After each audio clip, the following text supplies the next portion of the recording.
इथे आपण पाटवडी बघत आहोत। त्यासाठी इथे मी 1 कप बेसन पीठ घेतलेले आहे, थोडी कोथिंबीर, 7-8 लसणाच्या पाकळ्या, 2 मिरच्या आणि हिंग घेतलेला आहे इथे मी। आता आपण इथे 1.5 कप जे बेसन 1 कप जे बेसन घेतलेले आहे ते आता बाउल मध्ये इथे एका वाडग्यात टाकून घेऊ आणि यामध्ये 1 कप पाणी मिसळून घेऊ।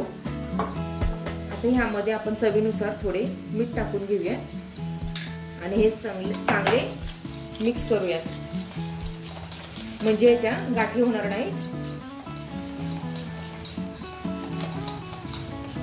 नमस्ते, मी Pallavi, simply cook with Pallavi मध्ये तुमचं खूप खूप मनापासून स्वागत आहे। चला तर मग रेसिपी आपण कंटिन्यू करूया।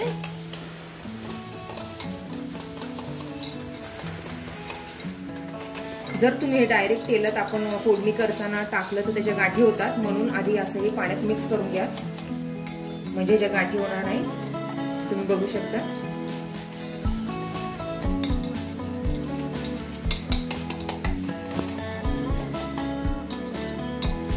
ही पारंपरिक रेसिपी आहे, पण खूप ह्याची चव चांगली लागते। आपण फोडणी करून घेऊया। फोडणीसाठी मी आता लसूण आणि कोथिंबीर इथे जाडसर वाटून घेते।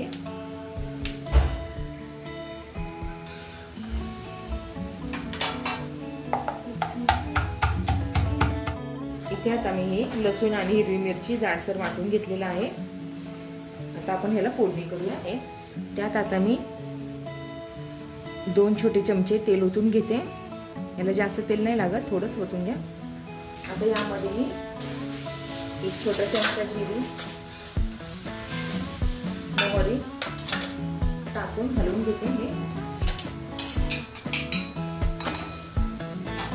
हे यामध्ये आपण जे जाडसर वाटण केलं होतं ते टाकून घेते। तुम्ही हे मिक्सर मध्ये केलं तरी चालेल। यामध्ये मी थोडा हिंग टाकते, हळद टाकते आणि आता हलवून घेते। आता या फोडणीमध्ये आपण जे बेसन पीठचं मिश्रण केलं होतं ते ओतून घेऊया।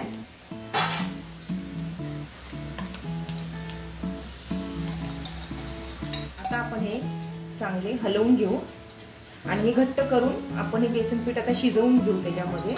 यामध्ये मी कोथिंबीर टाकून घेतलेली आहे। आता हे चांगले मिश्रण घट्ट व्हायला लागलेलं आहे, त्याला आपण चांगलं आता घट्ट होऊन घेऊया। हे घट्टच असतं, घट्ट झाल्यामुळे टाकायचं आहे। या परातीला मी तेल लावून घेतलेलं आहे। आता हे आपण जे मिश्रण केलं होतं हे या परातीत ओतून घेऊया। आता हे आपण या परातीला हे मिश्रण पसरून घेऊया, म्हणजे थापून घेऊया। हे आता गरम गरम असतानाच आपण याला थापून घेऊया। याला थापी वडी पण म्हणतात। यावर थोडी कोथिंबीर टाकून घेऊया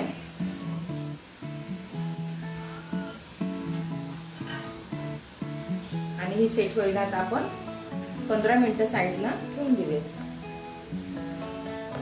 आता आपण पाटवडी ही कापून घेऊयात। इथे मी डायमंड शेपचा आकार दिलेला आहे, तुम्हाला आवडीनुसार तुम्ही आकार देऊ शकता।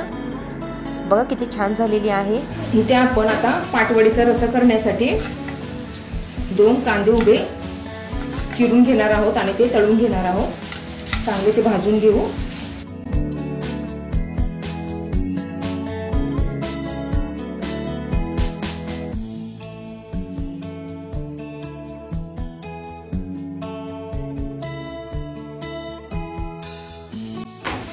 इथे मी आता एक लोखंडाची छोटी कढई ठेवलेली आहे, त्यात मी तेल ओतून घेते कांदा तळण्यासाठी।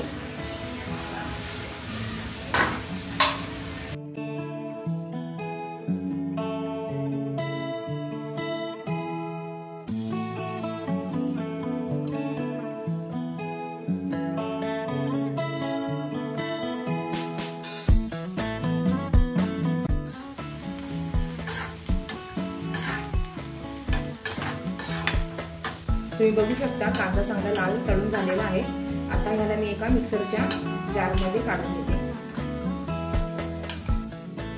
आता या कांद्यामध्ये आपण थोडा लसूण टाकून घेऊ आणि भाजलेले खोबऱ्याचं 2 मोठे चमचे कूट टाकून घेते.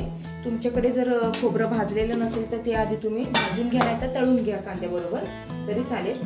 आता यामध्ये मी थोडी कोथिंबीर टाकते. तुम्हाला जर आलं आवडत असेल याच्यात तर आलं पण टाका, पण मला नाही आवडत. आता हे मी सगळं मिश्रण मिक्सरमध्ये वाटून घेते. आता मी इथे फोडणीसाठी 2 मोठे चमचे तेल ओतून घेते. आपल्याला आता पाटवडीची आमटी बनवायची आहे. आता या तेलामध्ये मी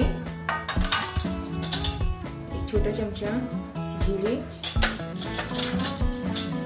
छोटा चमचा मोहरी टाकून हलवून घेते.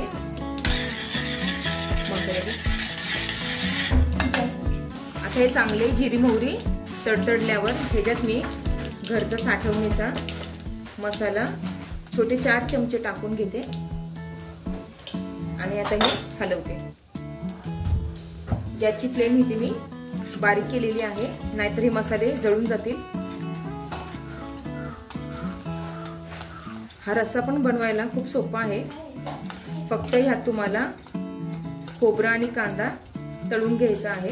आता या मसाल्यात मी जो आपला वाटण होतं ते टाकून घेते आणि चांगलं हे हलवून घेते थोडं तेल सुटेपर्यंत. तुम्ही बघू शकता कलर खूप ह्या वाटणाला छान आलेला आहे. इथे आपण हे मिक्सरचं भांडं आता स्वच्छ खमळून ते मसाल्याचं पाणी ह्याच्यात ओतलेलं आहे.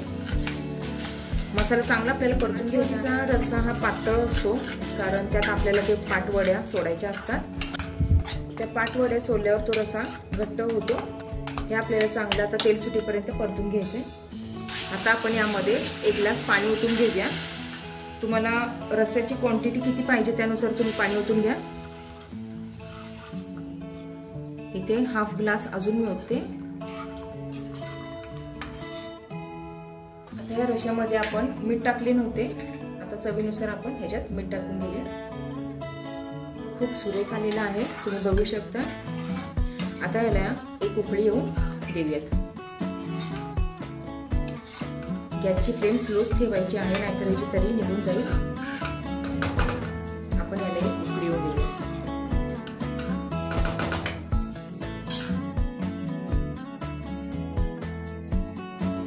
आता भाजीला चांगली उकळी आलेली आहे. उकळी आल्यावर ह्याच्यात मी एक मॅगी मसाला ची पुडी टाकत आहे, म्हणजे चव अजून छान खट्टा मिठ्ठा आपल्याला लागेल या भाजीची. इथे आपली भाजी रेडी आहे.